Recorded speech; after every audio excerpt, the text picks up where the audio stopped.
Welcome to the Build Your Brave Career podcast, where we flip the script on the tired stereotype that women in and around the tech industry have to be stressed out, overworked, and underpaid. I'm Nicole Trick-Steinbach, the International Bravery Coach and your host. Forget what you've been taught. Bravery is not a personality trait available only to the brash. Bravery is a skill, and you already have it. Which is great, because building the skill of bravery is the most powerful way to creating the career and life you really want. As you build your brave, you will stress less, work less, and then earn more. This podcast will help you do just that. Let's dive in. During the summer of 2024, I'm back home in my second home, Germany, enjoying undistracted time and attention with family and friends. But this time, instead of taking our usual break, I've decided to rerun some client episodes that have been your listener favorites. These are the episodes that had the most direct response over email or social media. They've also been downloaded and shared through various podcast platforms most often. At the end of each episode, I provide a short update about how each of these incredible women have continued to grow. Each of their stories demonstrate how brave career coaching is a choice that leads to incremental and then exponential growth and results. So make sure you stay to the end to hear their updates. Let's dive in. Welcome to this episode of the Celebrate Brave podcast. I have got a treat for you. I am welcoming Susanne Mueller, who I have known for over a decade, no, even longer, 13 years, 14 years. I was not a mom the first time we got to work together. We both lived in Germany. Susanne is still in Germany, but more about that later. And she had the distinct pleasure of getting me to deliver things on time and survived. And then this year, she decided to do some coaching and became my client. I am so excited to share your story. We've known each other for so long. Is there anything I missed in the introduction that you want to add? And no, I think that's lovely, actually. Awesome. Okay, yes. Cool. That's awesome. I'm like, if I remember correctly, you may have even bribed me at some point with pretzels because I wasn't getting stuff ready. I'm not sure. I'm not sure if it's even 13 or 14 years. Might even be only 10. We know each other, but who knows? Mm-hmm. Wait, did we meet when I was expecting? Was I pregnant when we met? No. I think you had I think your first one was still, is that possible that, your son was still super small? Is that true? Oh my gosh, that's probably true. Yes. And I visited you in, where you still lived in, oh God. Lyman. Yes, exactly. Yes. Mm-hmm.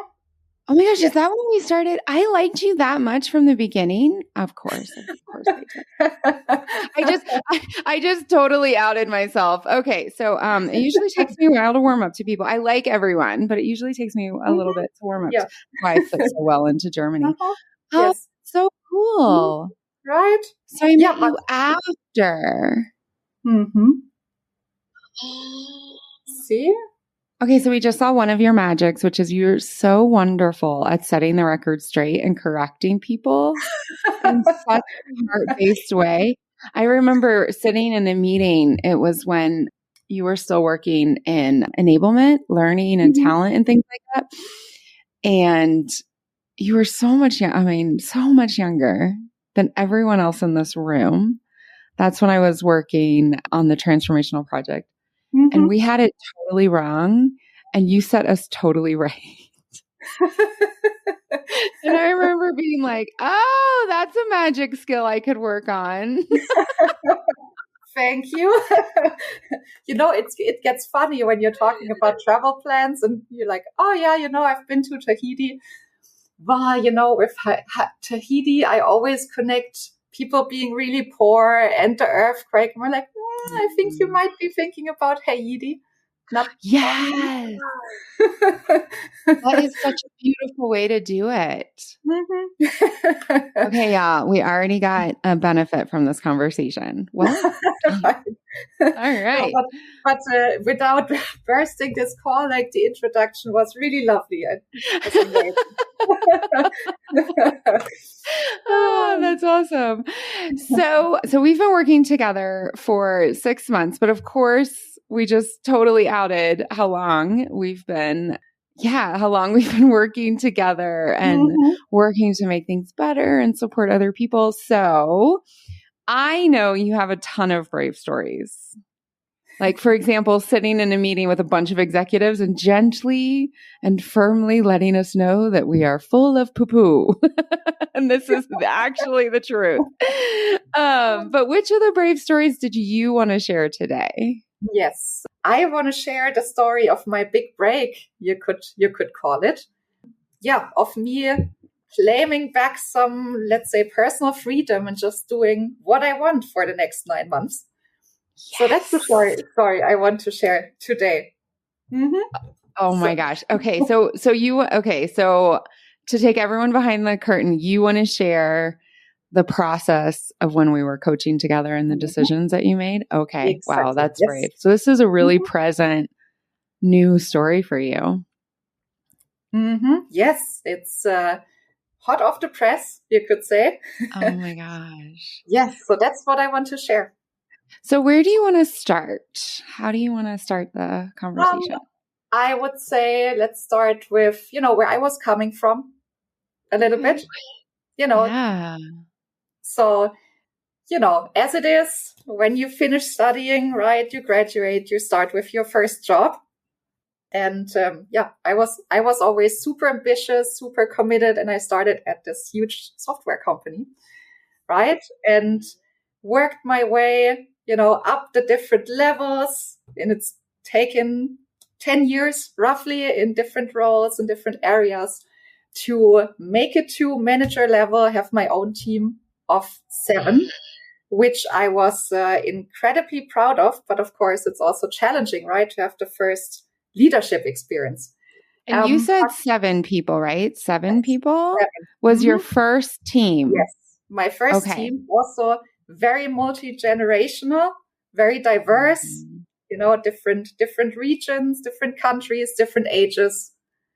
So, and genders too, right? You had a mix as well, yes. Okay. Yes. So all in the mix. And that was very interesting. I learned a lot. It was also very challenging, of course. But besides, being on this corporate ladder, I always had very much this need for freedom as well, to see different cultures, to travel. That's why I also worked in other countries with the company. So I worked in Czech Republic for 2 years. I was in the US for 6 months. And I really loved that immensely. But of course, with COVID, the pandemic was very difficult in the past years. And so I've always also looked up to other working models, especially the ones that I met or got to know in the US. So I had the pleasure to live together with somebody like an amazing lady, very beautiful, fully tattooed, also on her face. And I'm from Germany, right? So if you know Germans, it's like, oh my God, what did she do? Well, also here in the U.S. At my daughter's birthday party, one of the moms came in, her and her husband have neck tattoos, and he has top of the head tattoo. And I could tell that one of the other moms was like, oh my God. So totally here as well. So keep going. Yes. Yeah, even my mom was like, oh my God, she's so beautiful. Why would she, tattoo like a tiny heart on her face? Why? But yeah, that lady really went her own way. Like, I loved her for it. She was a massage therapist. She went to school to be a nutritional coach. She had her own clothing line. She made jewelry as well. And she rented out her place on Airbnb. That's how I met her. And I was just incredibly impressed of how she just, made her life her own. And she had so many different things she worked on. Because again, typical German, it's very different here. So if you have a hobby in Germany and you're incredibly good at it, usually people are still like, yeah, it's great that you have a hobby, but learn something proper. You need a proper job. Usually it's not your hobby. So you need the safety.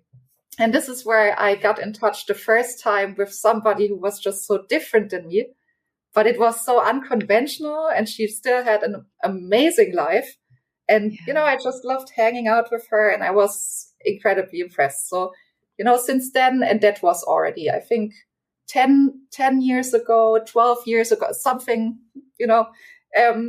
long time ago. And that still stuck with me. There's something outside of this. I can do different things. I don't have to go with the flow always to be happy. And, I at the end of last year, I had kind of reached my goal at the company, to be manager, to finally have this responsibility. And I also loved that.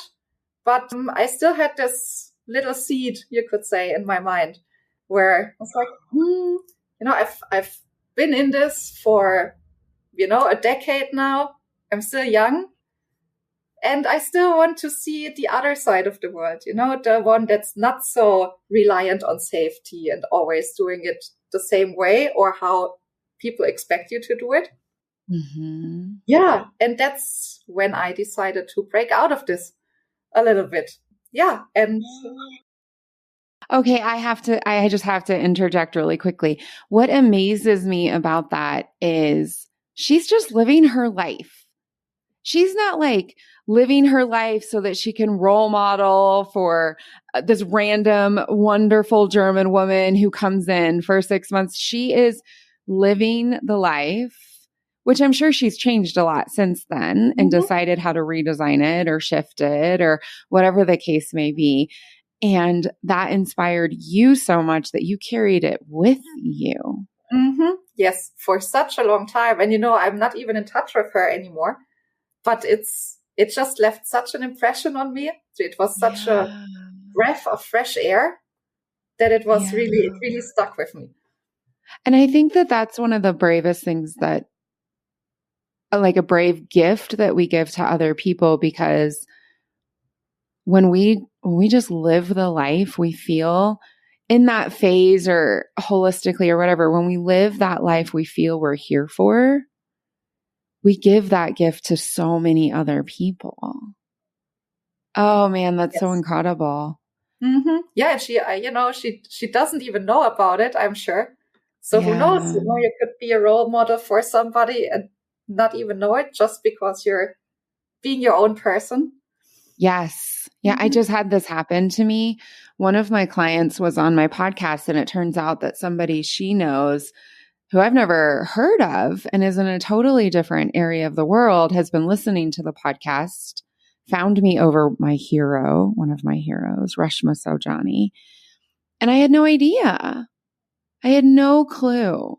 And it reminded me again that when you and I have this conversation here, like I'm getting inspired. I'm getting brave anchored into me. So are you. But then we're gifting this to tons of other people. We may never, many of them, we will never, ever get to the honor of meeting them, learning their names and their stories. And yet here we are, touching each other's lives. Exactly. It's very powerful. Oh my gosh. Okay. So now that I've interrupted you 15 times, but hey, you've known me for a decade. That's how it goes. Get all excited. So you mentioned 9 months. Yes. So what is happening? Exactly. So I took the decision to use the amazing benefits that the company is offering where I'm working to take paid time off for 9 months. and leave my job. I decided to step down and just take the opportunity to travel 9 months wherever I want to go to, different festivals, different, amazing events and places. And it was, it sounds like it was super easy to decide for that, because who wouldn't want 9 months of paid vacation, right? Mm-hmm. Yeah. But if you know German culture and when you're on the career path, right, this is sometimes a little bit frowned upon, I would say, or people start questioning, right? Why would she do that? But she's still so young, and these questions. That's usually the culturally a little bit the first thing that comes to mind. Yeah. So that's why it wasn't such an easy decision.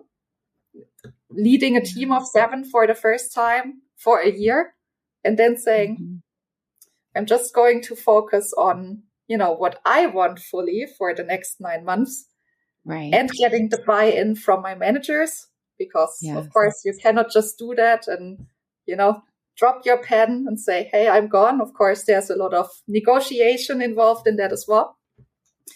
Yeah. So difficult discussions, but I think with good arguments and some goodwill on the other side as well, the negotiations went well. And then I was able to wrap up my job pretty much in roughly 2 months, a little bit less. And now in 3 days, 2 days actually, I am going on my trip, and then I will be gone for 9 months.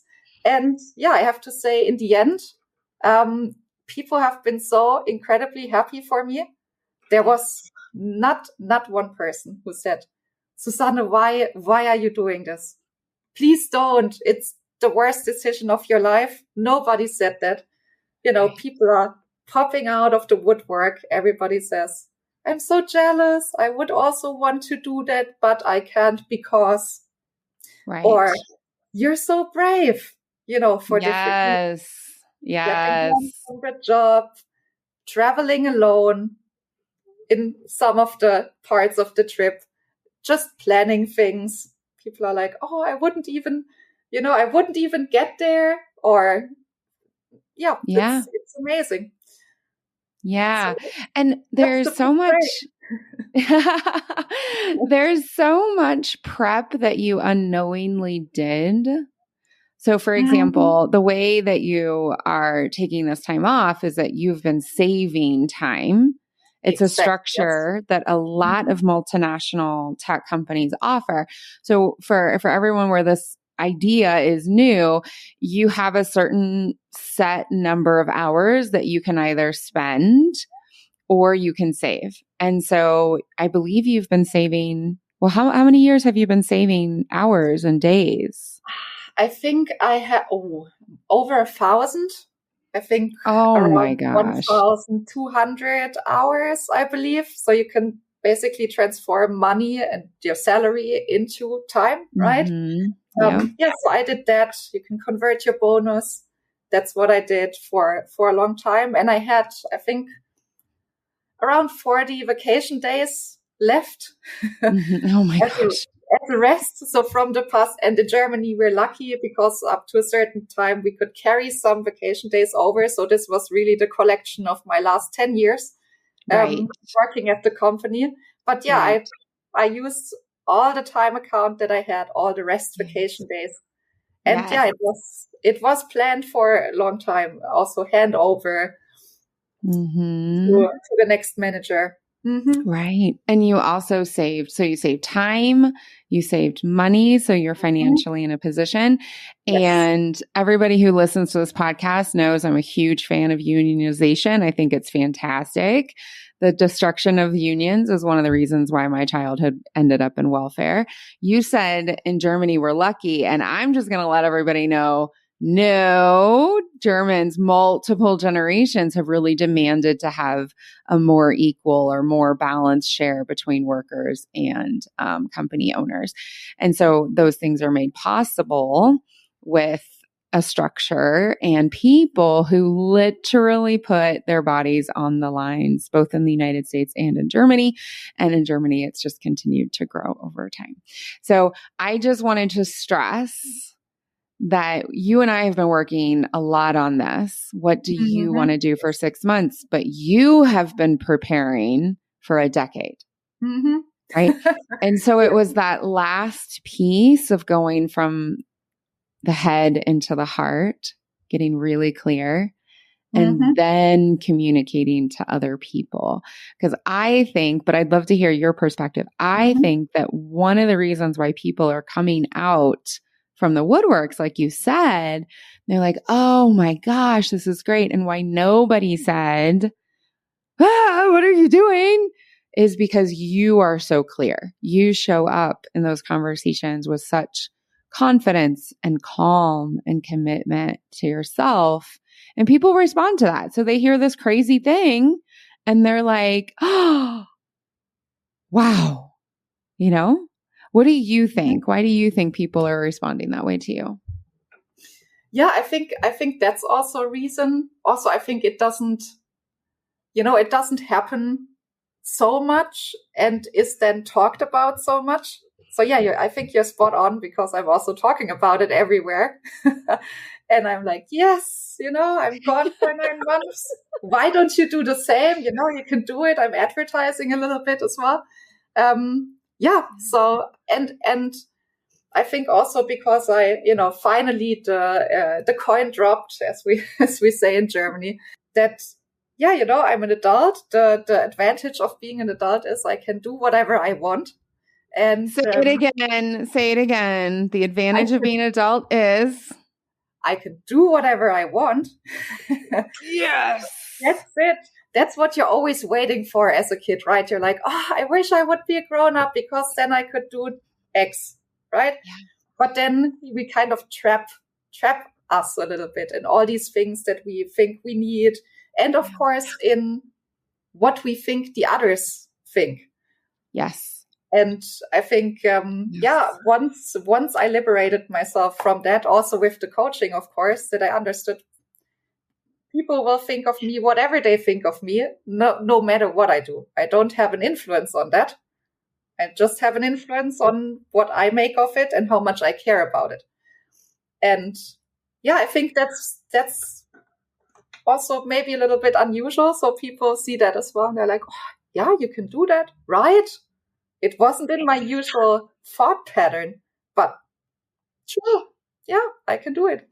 Or I would like to do it. Why not? The best summation of the Build Your Brave framework I've heard so far. I got clear, I took action, and I was accountable to myself. And I let other people have their responses, and everybody got more brave. Oh my gosh. Yes. And I think also the part about being accountable to myself, like clarity and being accountable to myself and what's good for me. That's really where the coaching helped me the most, I think, because, just to find out what's normal for me, how do I want to work, also what are my values, and what's also okay to ask for me, because I always put other people first. I put work first. I mean, not surprisingly, I had 40 vacation days left. That's when you move vacation or you do a lot of overtime. So you get used to that. And I really had to change my thinking a little bit here with being accountable to myself and thinking, what do I really want? And it's totally okay to do a break of 9 months, because, nothing is running away from me. I'll still have my working contract. I have the possibility to look for a new job, a new challenge inside the company. Yes. I have my savings. So yeah, I'm just gaining. And it's been a way. The clarity had to come first. I think we had many discussions. Where the mess in my head was just, good God, so much.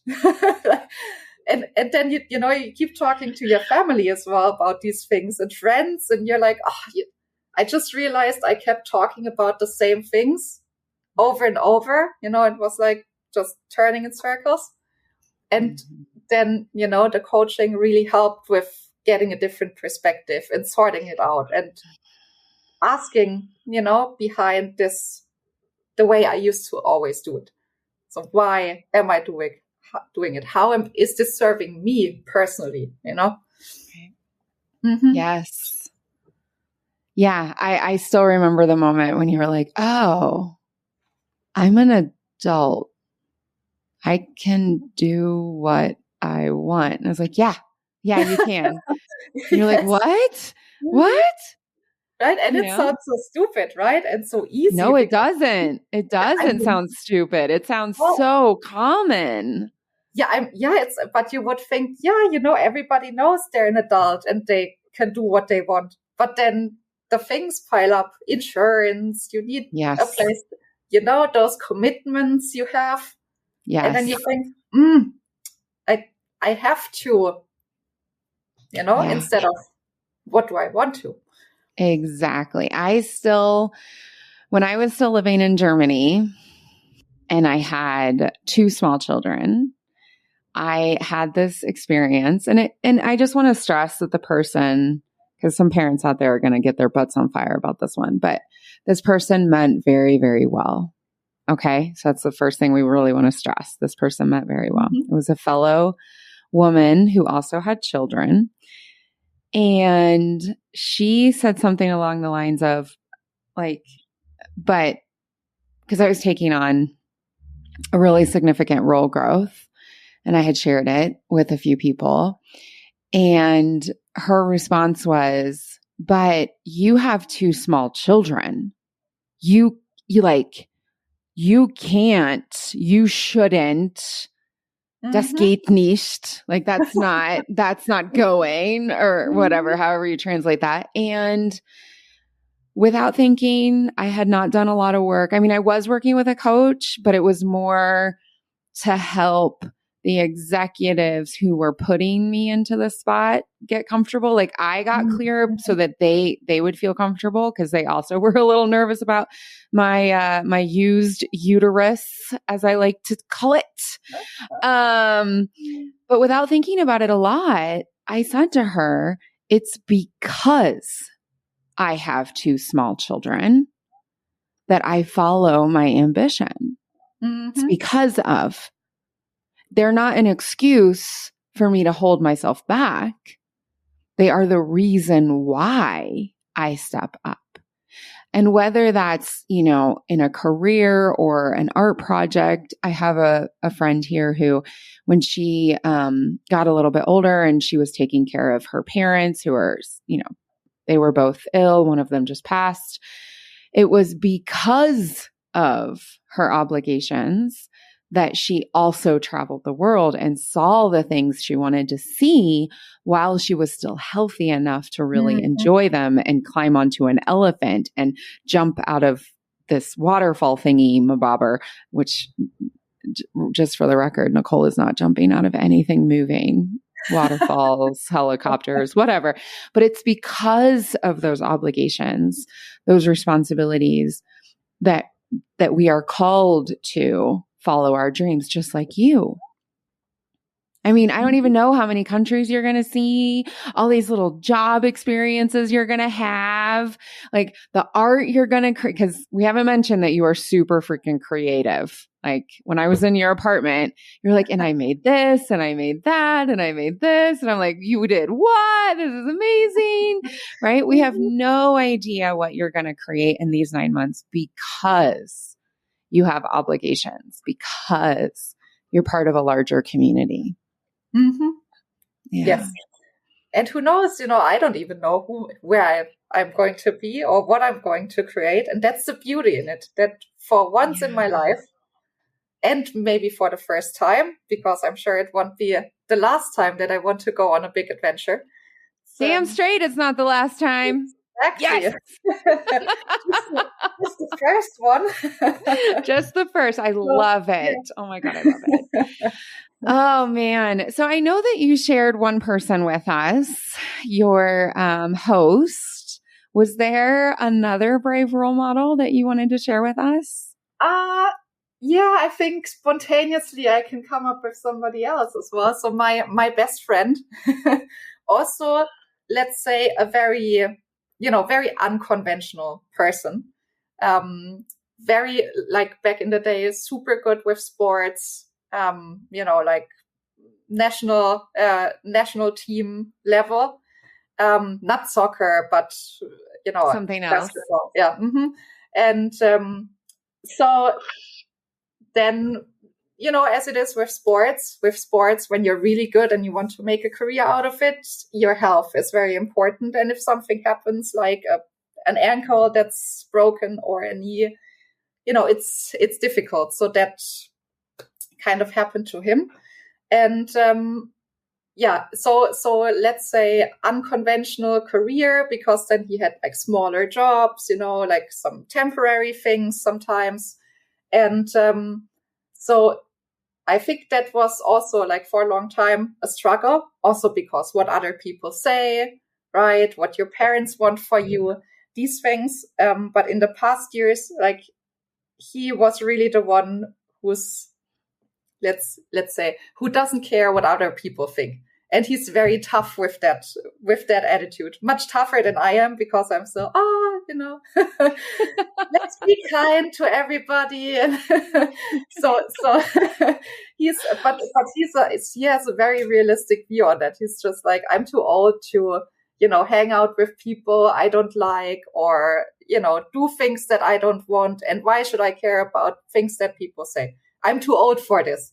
And he's also been helping me a lot to, get this in my head a bit more. And yes. that's also really amazing. And I have to say, he totally made something out of himself. He's also very creative, in music, and is working on his producer career. And he's just, hey, I know I don't need that much money to live. I can, do whatever I want. I would rather do that than have a job where I have to work like 40 to 60 hours a week in an office. That would absolutely not be anything for me. And he's very clear. Yes. And he's very clear about that. He's been knowing that for, a long time. And it's great to have friends who have this attitude as well, and this much clarity, and also aren't afraid to tell you very directly that you're doing too much, or that you have to check yourself. So yeah, definitely with this attitude, just being like, hey, I'm living my own life. I don't care what anybody says. That's that has been super helpful, and has taught me a lot as well in the past years. Yeah, exactly. Because like the other side of the I don't care what other people say coin that goes along with it is I care a lot more about me and my life and my dreams and how I'm spending my life and my time and what kind of legacy I'm creating. And with both sides of that coin, it becomes, rather than like hostile, or because we know those people who are like, I don't care, and they're rude and they're hostile and they run over small bunnies and things like that. What you're really describing is both sides of the coin. And often often I just had this in the last probably 2 weeks where I had to say to someone, I genuinely don't care about that. I don't want to hear about it anymore. That is not a part of my life. It's certainly not a part of my children's lives. Right. But the side of that, what's motivating me to have that boundary and have that clarity is that I care so much more about my family values, the experiences that we're having, what we do and do not allow in our lives. Like that is just when we can have both sides of that coin, where we have boundaries, we live the life that we want, and we don't harm other people. And I think that that's something that he has really role modeled for you, because we've talked about him a good bit. Yeah. I'm looking forward to meeting him at some point. Yes. And, you're totally right. It's not about not caring about other people, because that's a totally different thing. But there will be, if you want to do something that's not the standard way to do it, there will be so many people who tell you, oh, you're stupid. Why are you doing this? This will never work. Aren't you afraid that this and this and this worst case scenario happens? But what does that help you? It might happen out of concern or, whatever reason. I mean, these people are also not saying it always to be mean, but it's just how does it help you on your way? Usually it helps you more if you don't listen to it. Yes. And I have a few people in my life because I lived in Germany for a very long time. And when I was sharing that I was leaving this global senior director role, ooh la la, to start my own business, wah, wah, right? One of them actually sent me an email with, I'm going to underestimate, I think it was 15 major concerns. Wow, no way. So wow. I mean, it was extensive. And my first response was like, what the fuckity fuck? Like, do you not love me? Why are you doing this? And then, I have my own coach. And my coach at the time said to me, can you imagine how much time it must have taken for this person to send you this email? To drop it first and to send it, right? Yes. Wow. It must. And I was like, oh my God, it was probably like 10 hours at least. Right. Because the other thing is, look, y'all, my German is very, very good. I read novels. I hang out in German. My family speaks German. I love watching movies. If you guys have not watched Sissy on Netflix, make it happen. It's so good. Okay, but there's only season 1 so far, so don't be as sad as I was when I didn't realize that there's not the next season yet. But anyways, but reading a complicated German document is very hard. So this person not only had to think it through, draft it, craft it, but then had to simplify it so that I would really understand all of the risk I was taking. So my coach was like, can you imagine that? And then I started to think about it. And what I did is I didn't answer the email. I picked up the phone and I called and I said, thank you so much for your love. I just want you to know that I've got this. But what I did do with my business coach is I pulled out every single one of those risks and concerns and I made a plan. Smart. Now I've been in business for over 3 years, and only one of them has ever happened. But I got the plans, girl. I got the plans. And so it can come from this place of love, and it has to, like, the response has to come from clarity and authority of self, right? And that person loves me a lot. And so I needed to turn that into a loving sensation. But my first response was like, delete. Yes. And then I had to undelete it. It's coming from this, I just want you to be safe, but safe doesn't always get you where you want to be, right? I mean, if Edison or somebody like that would have stopped at the 200th light bulb, right? Where would we be today? I mean, also nobody said to Galileo Galilei, hey, we love your new model that you came up with, right? Yeah, change makers, right? Or when we think about Arlan and the incredible investment portfolio that she has now, I mean, she was told until very recently it was all going to fail. Black women don't do that, and certainly not lesbian Black women. And it's like, well, if y'all have not read her book yet, please read it. But thank God that she's like, all right, thanks for the input. I'm going to think that through and move on with my life, because I got a lot of people's lives to change. And she's out there really changing the world. So speaking of changing the world, you already talked about how coaching has helped you, but is there anything that you really wanted to hit that we haven't mentioned yet? Yeah, I think, honestly, I'm not sure how much longer this whole process would have taken me without coaching. I have to say, much longer, definitely. And it would have been so much more agony, internal self-made agony unnecessarily. So I think just it's so important to not underestimate what coaching can do and how helpful it is also to, to do it over a long time. Because I think, if we had just 2 months of coaching, that, it would have been helpful, but not like this. And to really have this continuous sessions, weekly sessions, I think that was, I really needed the stability as well to get there. So I think that's what I would still want to mention, because I mean, I studied psychology back in the day. So, you would think that I should know how important coaching can be and how helpful it is.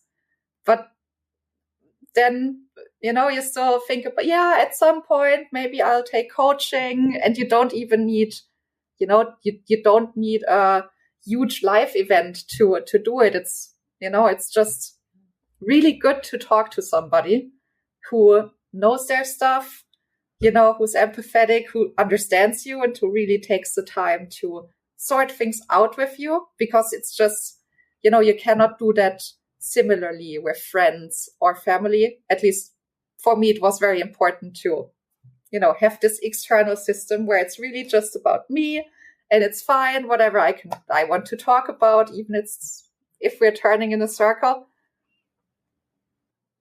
Yeah. Oh, thank you so much for sharing that. Yeah. Yeah. I love that you said that, because it's, in a business model, I played with a lot of different offers for a while, I think for like 18 months. And for me, it's just crucially important. And I think that this is true for every service or product. When someone pays for and invests their heart and their time and their bravery into something, that they get a result.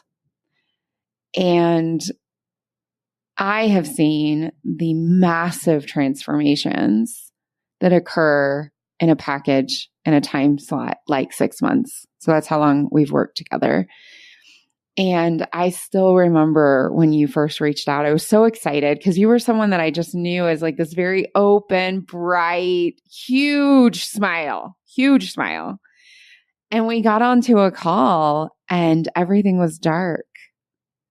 And you were so weighed down. And I was like, what is going on? But you were ready. You were invested. You were ready to I don't like this idea of like returning back to myself, right? Like when people have had their baby and they're like, I want to get back to my body. I'm like, well, baby, you had a baby. So it's a body is gone. What do you want? And what I love about a longer term engagement is that the people like you step towards something brand new that's even more you, like traveling the world for 9 months. Yeah. Oh my gosh. I'm so excited for you. So for people who want to get massive inspiration potentially over the next 9 months, or they want to know more about you and your experience, where can they connect with you? LinkedIn, I think, would be the best place to connect with me. I will be checking that the most in the next 9 months. Email, not so much, that's not my goal. So hit me up on LinkedIn. I'm always happy to talk to new people, to also share a little bit more of my experience. And I can just say it's been such a pleasure to work with you. And it's, really great to see the progress, also how I feel, how grounded I feel. It's just really cool. And it was so much fun to work with you. Highlights of my weeks. Oh, thank you. And gosh, I even when we worked at the same company, it was fantastic to work with you. And that has only deepened through coaching. So thank you so much for your trust. Thank you so much. Well, thank you for your coaching and your time. All righty. Well, I hope you loved this conversation. And until next week, brave it up. Bye, everybody. So what's new with Susanne? All right. She has completed her year-plus sabbatical and is now back in her full-time role at the same company, but with a new management line. She shared how priceless her decision to learn how to lower her stress was. She shared how asking questions, reflecting on her experience, and then bravely releasing others' expectations so that she could craft her unique, brave career phase. Susanne's story is an example of how your inner voice knows what you need. Those whispers are true. They are real. You can listen to them. You can do the wild and unexpected things with reason, rational choices, and strategic planning. It is possible. It is also brave.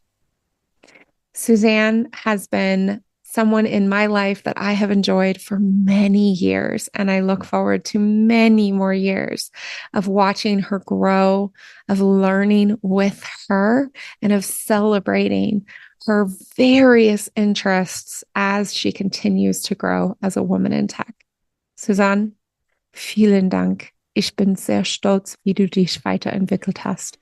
Und danke für die Vertrauen. Till next week. If the Build Your Brave Career podcast is helping you flip the script in your own career, if it's helping you reduce your stress, work smarter, or create more income, please share this with a friend. Till next time, you are already brave. Now go build your brave.